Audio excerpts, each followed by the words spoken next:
DAV public school की 10वीं और 11वीं कक्षा के छात्रों के लिए विशेष एडवेंचर ट्रिप का आयोजन किया गया था।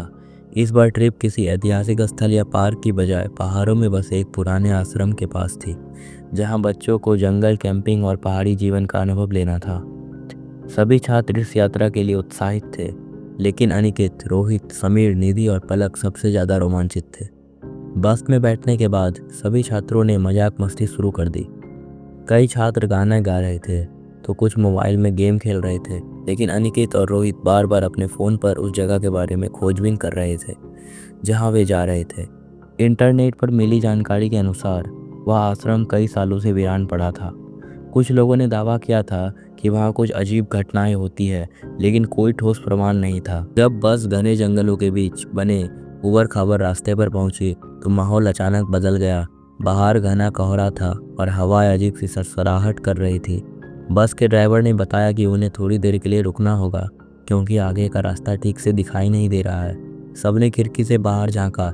चारों ओर बस ऊंचे ऊंचे पेड़ और गहरी खाइयाँ थी। वातावरण में एक अजीब सी बेचैनी थी, लेकिन ज़्यादातर छात्र इस ट्रिप को रोमांच मानकर हंसी मजाक कर रहे थे। कुछ देर रुकने के बाद बस फिर से चल पड़ी और रात के अंधेरे में एक वीरान से आश्रम के पास जाकर रुकी। आश्रम बहुत पुराना और जर्जर हालत में था। उसकी दीवारों पर काई जम चुकी थी और कई जगहों पर दरारें थी। अजीब बात यह थी कि वहाँ पहुँचते ही एक अजीब सी ठंडक महसूस होने लगी, जबकि मौसम इतना ठंडा नहीं था। टीचर्स ने छात्रों को आश्रम के पास बने छोटे छोटे लकड़ी के केबिनों में रुकने को कहा।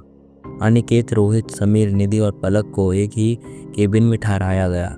वे सभी बहुत उत्साहित थे और रात में हॉरर स्टोरी सुनने का प्लान बना रहे थे। लेकिन जैसे ही वे अंदर गए, निधि को एक अजीब एहसास हुआ। उसे लगा जैसे कोई उसकी ओर देख रहा हो, लेकिन जब उसने इधर उधर देखा तो वहाँ कोई नहीं था। रात के खाने के बाद सभी छात्र अपने अपने केबिन में चले गए। बाहर का माहौल पूरी तरह से सन्नाटे में डूबा हुआ था। हवा के झोंकों से पेड़ हिल रहे थे, जिससे अजीब अजीब आवाज़ें आ रही थी। अनिकेत और रोहित ने ठान लिया कि वे इस जगह की जांच करेंगे। वे दोनों धीरे धीरे आश्रम की तरफ बढ़े। आश्रम के दरवाजे पर एक पुराना ताला लगा था, लेकिन अजीब बात यह थी कि वह बस हल्का सा धक्का देने पर ही खुल गया। जैसे ही वे अंदर घुसे, वहाँ की ठंडी और सरी गली हवा ने उन्हें झकझोर दिया। आश्रम के अंदर चारों तरफ धूल जमी थी। फर्श पर किसी के पैरों के निशान दिखाई दे रहे थे, जो अंदर की तरफ जा रहे थे, लेकिन बाहर की तरफ कोई निशान नहीं था। तभी रोहित को ऐसा लगा जैसे किसी ने उसके कंधे पर हाथ रखा हो।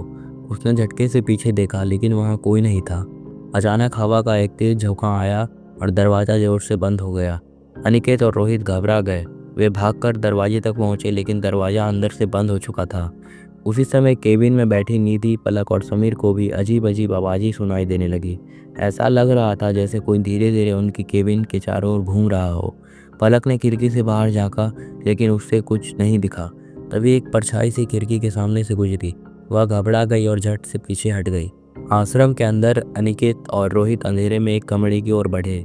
कमरे के बीचों बीच एक पुरानी लकड़ी की कुर्सी पड़ी थी और उसके चारों ओर लाल मोमबत्तियां जल रही थी, जो धीरे धीरे बुझ रही थी। तभी एक आवाज़ आई, तुम्हें यहाँ नहीं आना चाहिए था। रोहित और अनिकेत का खून जम गया। उन्होंने चारों तरफ देखा, लेकिन वहाँ कोई नहीं था। अचानक कुर्सी अपने आप हिलने लगी और दीवार पर लगे शीशे में एक अजीब सी आकृति उभरने लगी। वह आकृति धीरे धीरे स्पष्ट हो रही थी। यह एक महिला का चेहरा था, लेकिन उसकी आंखें गहरी काली थी और उसका चेहरा जला हुआ सा लग रहा था। उसी समय केबिन में बैठे समीर, निधि और पलक को भी महसूस हुआ कि कुछ गड़बड़ है। केबिन के दरवाजे पर किसी ने जोर से दस्तक दी। समीर ने धीरे से दरवाज़ा खोला, लेकिन बाहर कोई नहीं था। अचानक बिजली चमकी और एक पल के लिए उन्होंने देखा कि आश्रम के दरवाजे के पास एक सफ़ेद साड़ी में खड़ी एक औरत उन्हें घूर रही थी। उसकी आंखें लाल थी और उसका चेहरा पूरी तरह विकृत था। वे सब घबरा गए और टीचर्स को बुलाने के लिए भागे, लेकिन जैसे वे मेन केबिन की तरफ बढ़े, जंगल के रास्ते में उन्हें कई और परछाइयाँ दिखने लगी। ये परछाइयाँ हवा में तैर रही थी और धीरे धीरे उनकी ओर बढ़ रही थी। उनकी चाल असामान्य थी, जैसे वे इंसान ना होकर कोई दूसरी ही चीज़ हो।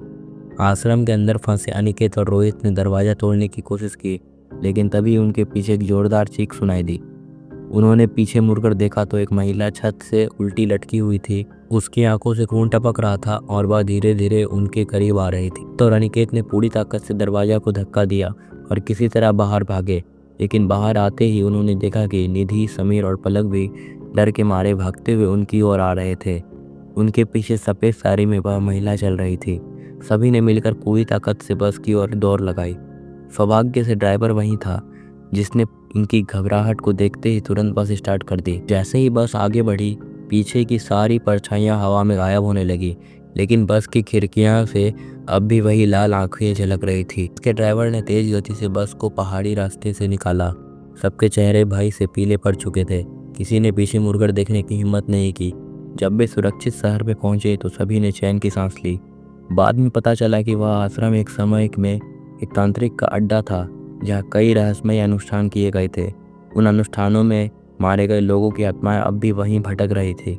उस रात के बाद किसी ने भी उस ट्रिप के बारे में खुलकर बात नहीं की, लेकिन वे जानते थे कि उन्होंने जो कुछ देखा वह सिर्फ उनकी कल्पना नहीं थी। बस के भीतर गहरी चुप्पी छाई हुई थी। सभी छात्र और शिक्षक एक दूसरे की ओर डरी हुई निगाहों से देख रहे थे। किसी के पास शब्द नहीं थे कि वे जो देख चुके थे उसे बयां कर सके। अनिकेत, रोहित, समीर, निधि और पलक बस की आखिरी सीट पर एक साथ मिलकर बैठे थे। उनके हाथ अब भी ठंडे पड़ चुके थे और दिल की धड़कनें इतनी तेज थी कि मानो सीने से बाहर निकल जाएगी। बस तेज रफ्तार से सुनसान पहाड़ी रास्तों को पार कर रही थी।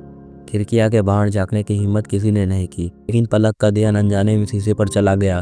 उसने झटके से अपनी आंखें चौड़ी कर ली। खिड़की के शीशे पर किसी के हाथों के धुंधले निशान उभर आए थे, जैसे किसी ने खून से अपनी उंगलियां रगड़ी हो। उसने कांपती आवाज में समीर को इशारा किया। समीर ने पहले तो ध्यान नहीं दिया, लेकिन जब उसने भी निशान देखे तो उसका चेहरा पीला पड़ गया। उसने धीरे से रोहित को झकझोरा। रोहित ने एक गहरी सांस ली और कांपते हाथों से शीशे को साफ करने की कोशिश की, लेकिन जैसे ही उसने अपना हाथ शीशे पर रखा, उसे लगा जैसे कोई अदृश्य ताकत उसे अंदर खींचने की कोशिश कर रही हो। रोहित ने झटके से हाथ पीछे खींचा और डर के मारे सीट पर धप से बैठ गया। अनिकेत ने ये सब देखा और फुसफुसाते हुए कहा, क्या हुआ?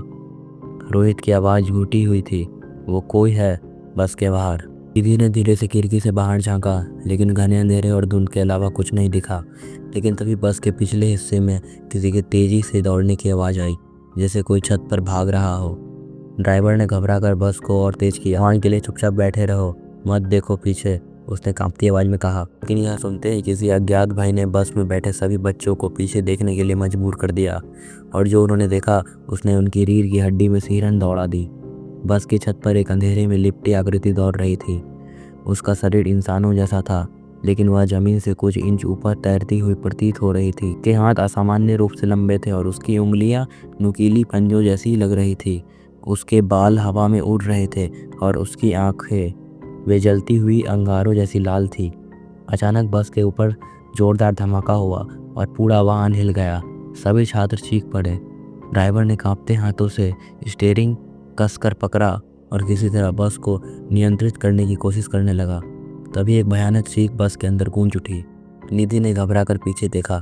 बस के पिछले दरवाजे के पास, जहां अंधेरा ज़्यादा था, एक लड़की खड़ी थी। वह कोई यात्री नहीं थी। उसके लंबे सफ़ेद कपड़े फटे हुए थे, उसके पैर जमीन से ऊपर उठे हुए थे और उसका चेहरा आधा जला हुआ था।